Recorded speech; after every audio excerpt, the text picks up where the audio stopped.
Olivier, on va commencer cette revue de la presse par cette condamnation à droite comme à gauche de l'attaque de soldats israéliens par des habitants de Judée et Samarie. Et nous allons retrouver Olivier Granulic. Ce qui s'est passé mercredi soir, comme vous le savez, lorsque des dizaines d'habitants des implantations se sont révoltés et ont attaqué des soldats de Tsahal qui tentaient de disperser des manifestations juives près de Naplouse. Le commandant du bataillon qui a agi pour disperser les émeutiers ainsi qu'un autre soldat ont été blessés. Un suspect de cette attaque a été arrêté et d'autres arrestations sont attendues. Le titre du Yediot Ahronot est ce matin significatif. Les émeutiers juifs, la cible des soldats de Tsahal. Comme vous l'avez dit, les condamnations sont unanimes. Bezalel Smotrich a déclaré qu'un juif ne devait pas porter la main sur un autre soldat. Et le ministre de la Défense a lui aussi vivement critiqué le comportement des habitants juifs de Judée et Samarie et a ajouté que la justice sera faite avec ceux qui se sont attaqués aux soldats de l'armée d'Israël. Et puis ce matin, la presse israélienne nous révèle que 3 Israéliens habitant le nord du pays ont été inculpés pour avoir transmis des informations au Hamas. Tout à fait, c'est le Israël Hayom qui nous en parle plus particulièrement ce matin.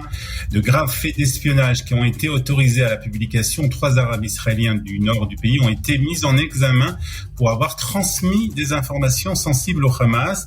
Il leur a reproché des infractions d'intelligence avec l'ennemi en temps de guerre et de transmission d'informations à l'ennemi avec l'intention de nuire à la sécurité de l'État. Les accusés sont un ingénieur informatique qui travaillait chez Cellcom, son frère et un consultant externe à la société de télécommunications. L'ingénieur, dans le cadre de ses fonctions, avait des droits d'accès large au système informatique et aux bases de données de la société. Et en 2017, alors qu'il effectue un séjour en Turquie, il rencontre des responsables locaux du Hamas, mouvement auquel il s'identifie idéologiquement. L'ingénieur, à la demande de ses responsables, transmet donc des informations sensibles sur les infrastructures israéliennes de télécommunications à l'organisation terroriste. L'objectif était d'aider le Hamas à porter atteinte à ces infrastructures, en particulier en temps de guerre. Cellcom, il faut le savoir, fournissait à cette époque des services à la police et à l'armée. En 2021-2022, l'ingénieur de Cellcom récidive et rencontre à nouveau des représentants du Hamas en Turquie.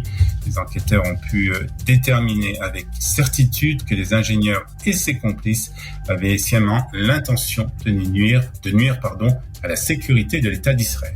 Dans le reste de l'actualité, Olivier, hier, la Cour suprême de justice a débattu de la nécessité de présenter l'accord maritime avec le Liban au vote des députés de la Knesset. Oui, et certains ont même présenté cette requête devant la Cour suprême et ont demandé que cet accord soit validé par un référendum.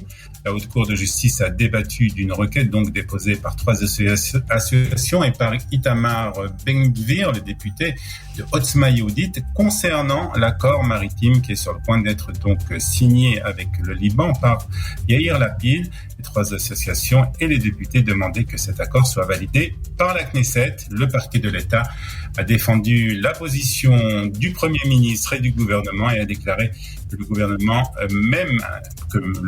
même de transition n'était pas obligé de présenter l'accord avec le Liban au vote des députés. La Cour suprême devrait rendre publique sa décision d'ici quelques jours. Et puis sur la scène politique, à 10 jours des élections, on s'interroge. Est-ce que se dégage un avantage pour l'un ou pour l'autre des 2 grands blocs politiques ? Toujours pas, Ilana. C'est toujours l'égalité ce matin, selon en tout cas un sondage publié par le Maariv. 60 pour le bloc de droite dirigé par Benyamin Netanyahou, 56 pour le bloc de centre-gauche et des anti-Bibi Netanyahou, et 4 mandats pour les partis arabes Hadash et Ta'al. Le Likoud n'arrive toujours pas à gagner des voix malgré la campagne très agressive de ce parti sur les réseaux sociaux.